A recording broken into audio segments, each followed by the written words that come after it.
isang Pilipina ang itinanghal na kampiyon sa isang World Tennis Association Tour event.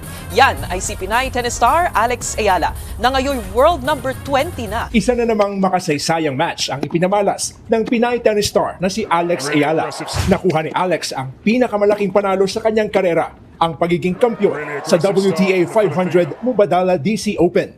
Pinatumba ni Alex ang top seed at world number 3 na si Jessica Pegula ng Amerika. Final score, 4-6, 6-4, 6-love. Kahapon, natalo si Alex sa first set at may maliit na lamang sa second set nang suspindihin ang laro dahil sa malakas na ulan.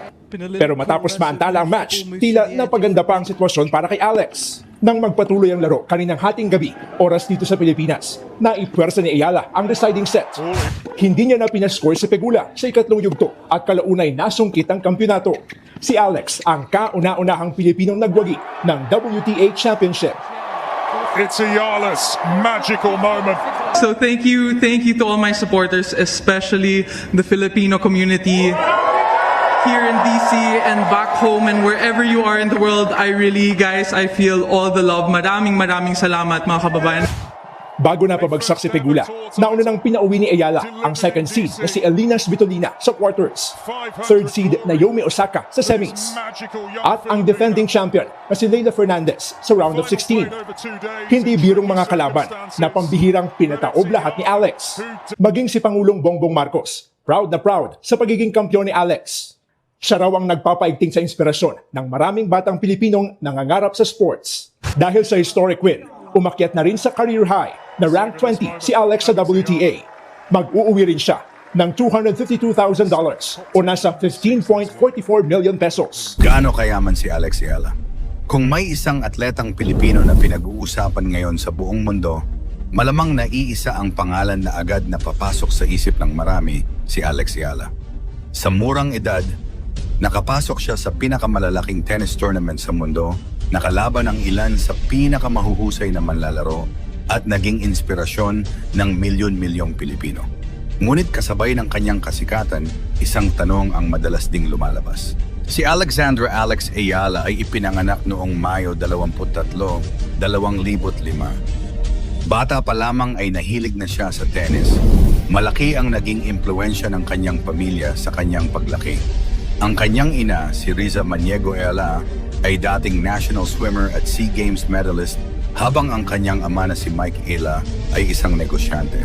Lumaki si Alex sa isang pamilyang nagbibigay halaga sa edukasyon, sports at disiplina. Sa kanyang murang edad, napansin na agad ang kanyang talento sa tennis. Habang karamihan sa mga bata ay naglalaro lamang bilang libangan, si Alex ay nagsimula ng lumahok sa iba't ibang lokal at international junior tournaments. Habang tumatagal, lalong lumilinaw na hindi ordinaryong talento ang taglay niya. Isa sa pinakamalaking turning point ng kanyang buhay ay nang matanggap siya sa Rafa Nadal Academy sa Mallorca, Spain. Isa ito sa pinakakilalang tennis academy sa buong mundo na itinatag ang 22-time Grand Slam champion na si Rafael Nadal. Hindi biro ang pagpasok sa akademyang ito. Bukod sa mataas na pamantayan sa training, milyon-milyong piso rin ang katumbas ng gastos sa pag-aaral, tirahan, pagkain, coaching, at iba pang pangangailangan ng isang atleta. Sa kabutihang palad, nabigyan si Alex ng scholarship, isang malaking tulong upang maipagpatuloy niya ang kanyang pangarap. Ngunit kahit may scholarship, hindi pa rin biro ang mga gastusin sa isang professional tennis player. May mga gastusin sa paglalakbay, hotel, pagkain, kagamitan, physical therapy, fitness training, at coaching. Maraming pagkakataon na mas malaki pa ang gastos kaysa sa premyong napapanalunan sa maliliit na torneo. Ito ang realidad ng professional tennis. Hindi sapat ang talento lamang. Kailangan din ng malaking suporta, tiyaga, at tamang pagpaplano. Habang nagsasanay sa Spain, kinailangan ding magsakripisyo si Alex.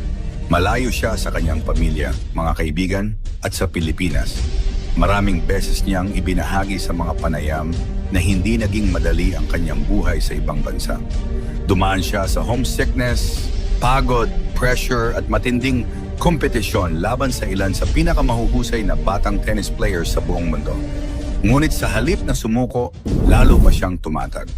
Noong 2022, isinulat niya ang kasaysayan ng maging kauna-unahang Pilipino na nagwagi sa isang Junior Grand Slam singles title matapos manalo sa US Open Girls Singles Championship.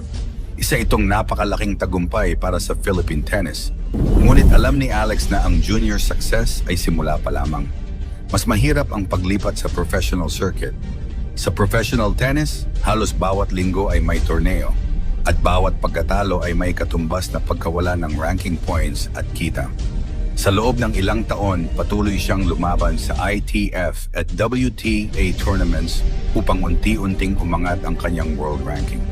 Ang pinakamalaking pagbabago sa kanyang karera ay dumating noong 2025. Sa Miami Open, isa sa pinakamalalaking torneo sa WTA Tour, nagulat ang buong mundo nang talunin niya ang ilan sa pinakamalalakas na manlalaro at umabot hanggang semifinals. Dahil sa kanyang magandang performance, milyon-milyong piso ang kanyang napanalunang prize money sa iisang torneo pa lamang. Mula noon, tuloy-tuloy na ang pag-angat ng kanyang ranking at lumaki rin ang kanyang kinikita sa bawat torneo. Bukod sa prize money, nadagdagan din ang kanyang endorsements, kabilang sa kanyang mga sponsor ang Nike para sa kanyang sports apparel at Babolat para sa kanyang tennis racket at iba pang kagamitan. Sa mundo ng professional sports, malaking bahagi ng kita ng isang atleta ang nanggagaling sa sponsorships, advertising at commercial partnerships. Gayunpaman, mahalagang tandaan na ang prize money na inaanunsyo sa mga torneo ay hindi pa netong kita. May mga kaltas pa rito tulad ng buwis, bayad sa coaching staff, trainer, physiotherapist, travel expenses, accommodation, at iba pang gastusin sa buong taon. Sa kabila nito, malinaw na isa na si Alex sa mga pinakamatagumpay na atletang Pilipino sa kasalukuyan. Sa edad na 20, tinatayang nakalikom na siya ng mahigit $1 milyong sa career prize money, bukod pa sa kanyang sponsorship deals at iba pang commercial partnerships.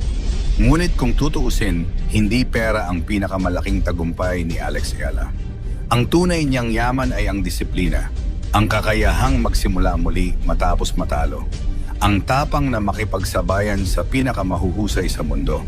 Sa bawat laban niya, dala niya hindi lamang ang kanyang pangalan kundi pati ang bandila ng Pilipinas.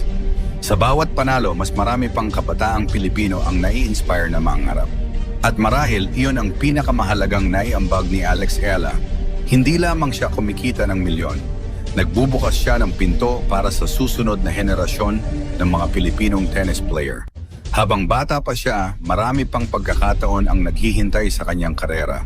Maaaring mas marami pang Grand Slam appearances, mas mataas na world ranking, mas malalaking sponsorship deals, at posibleng mas malaking kita sa mga darating na taon.